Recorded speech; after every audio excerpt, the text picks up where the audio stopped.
तो जिस ग्रंथ को आधार बना करके हम लोग कथा को श्रवण करने वाले हैं, उस ग्रंथ का नाम है श्रीमद् भागवत महापुराण। और भागवत जी का अर्थ क्या है? भागवत जी की कथा करती क्या है? भागवत जी की कथा क्यों सुननी चाहिए? भागवत है क्या? बोले हमारे यहाँ वर्णन किया गया शास्त्रों में, इतिहास पुराणाभ्याम वेदम समुपभृंगयेत।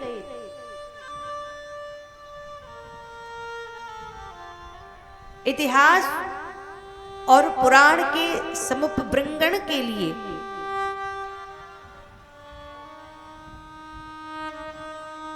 महाराज,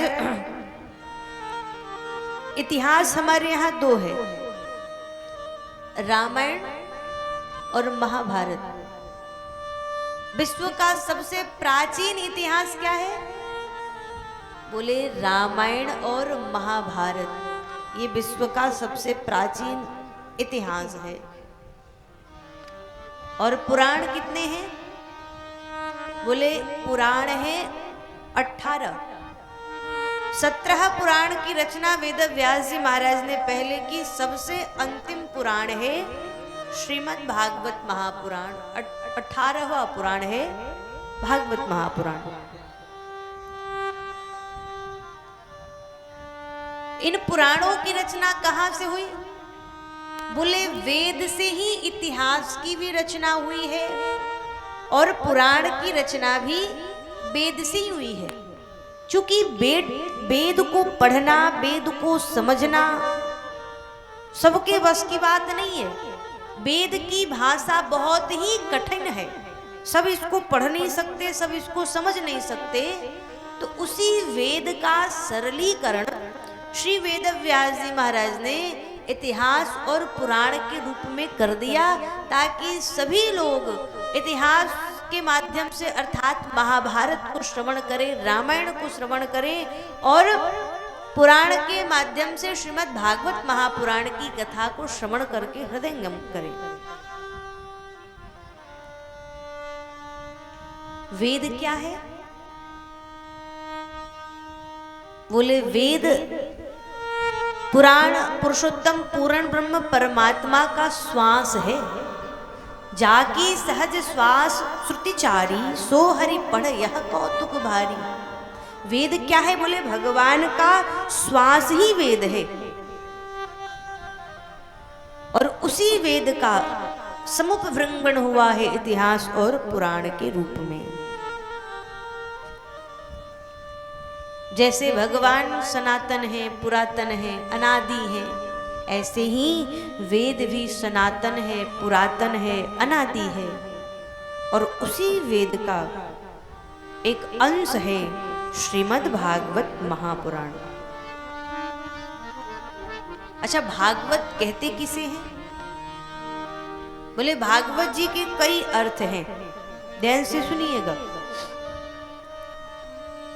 यदि मूल अर्थ में हम देखें तो भगवदम इदम भागवतम, जो भगवान के हैं वो है भागवत।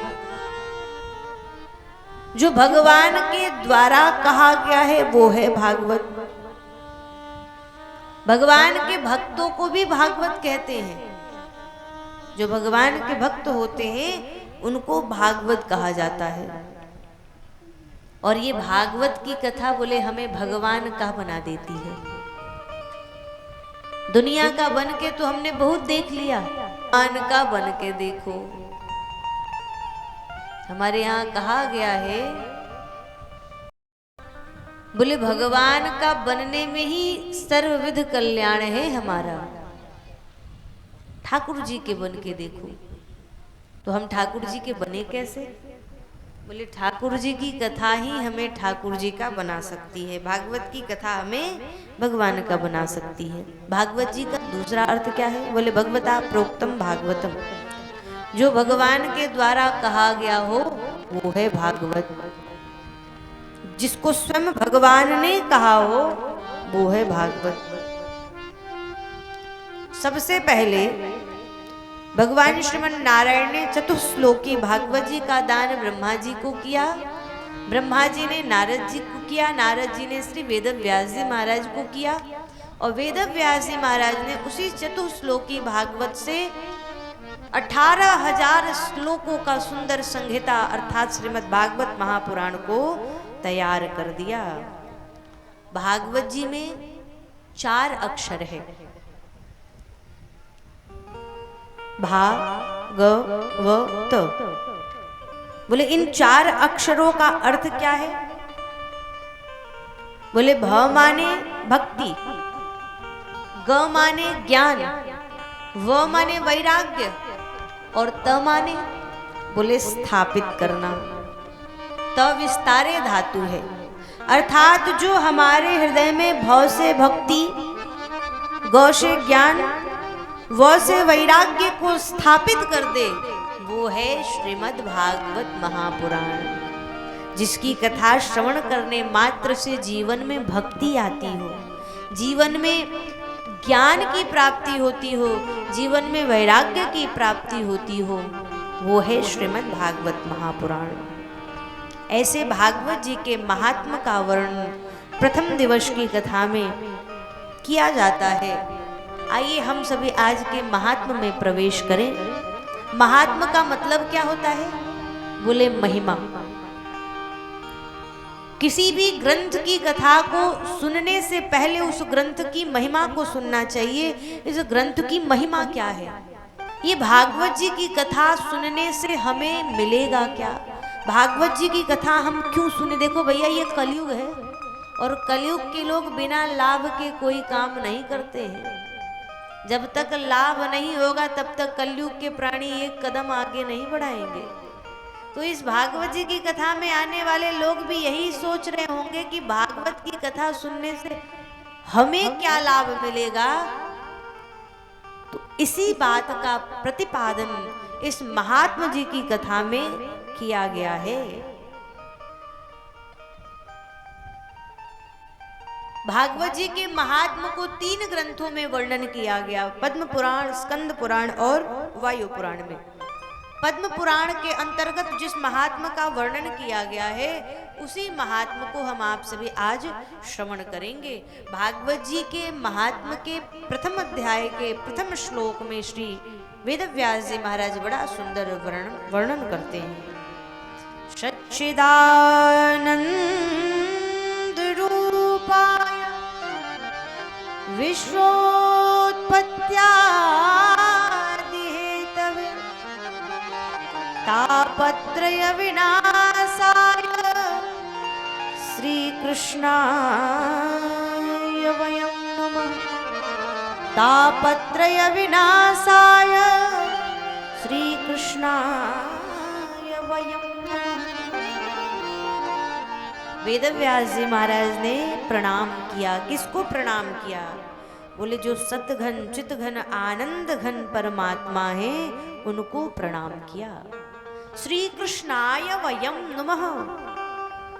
हम भगवान श्री कृष्ण के युगल चरणों में वंदन करते हैं, प्रणाम करते हैं। यहाँ वेद व्यास जी महाराज ने केवल एक को प्रणाम नहीं किया, श्री कृष्णाय वयं नमः कह करके यहाँ 2 को प्रणाम किया है। देखो भैया, कोई भाव से भागवत जी की कथा को श्रवण कर लेना, 7 दिन तक यदि कोई भाव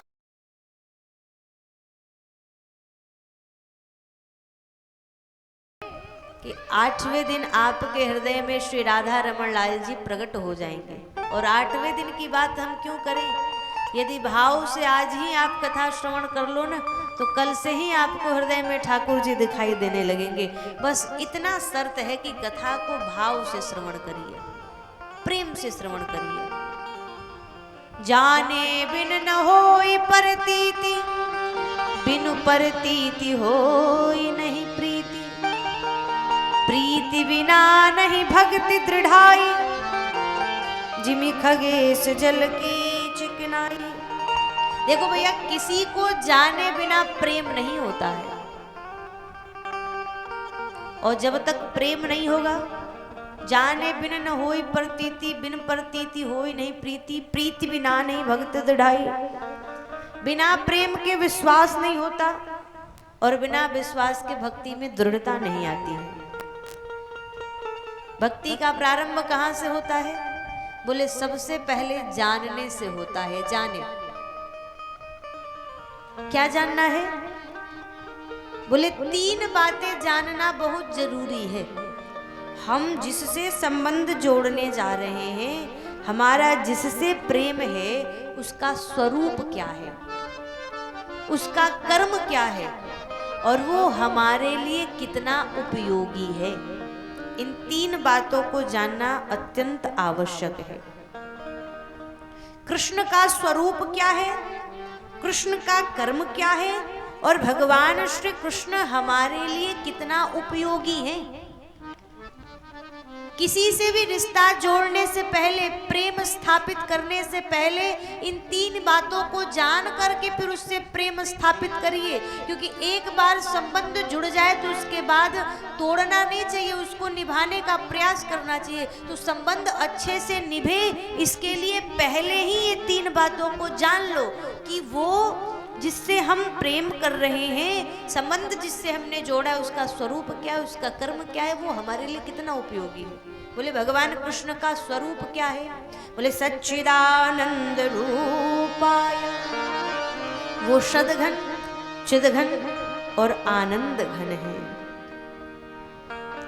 सद अर्थात वो सत्य है, वो स्थायी है। चिद अर्थात वो प्रकाश स्वरूप है जिसमें कोई विकार नहीं है। और जो आनंद स्वरूप है, वो स्वामी जी ने इसी